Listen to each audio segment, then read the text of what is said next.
Budget smartphone from Apple goes on sale in March. Well-known Tianfeng Securities analyst Guo Minghao claims that the new iPhone SE2 and iPhone 12 will be launched in January 2020, and will go on sale in late March.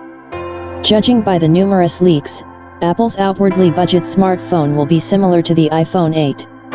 It will receive the hardware base of the iPhone 11, the single-chip Apple A13 Bionic system and 3GB of RAM.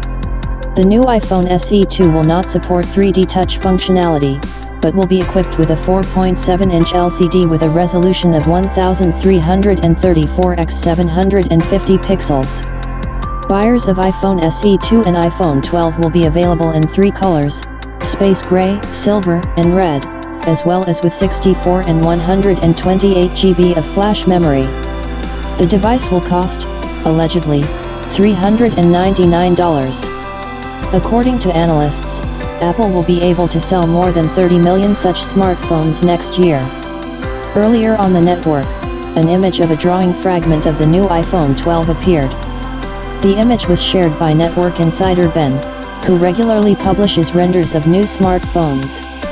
The image shows a piece of the drawing of the side of the device, where the antenna strip will be located.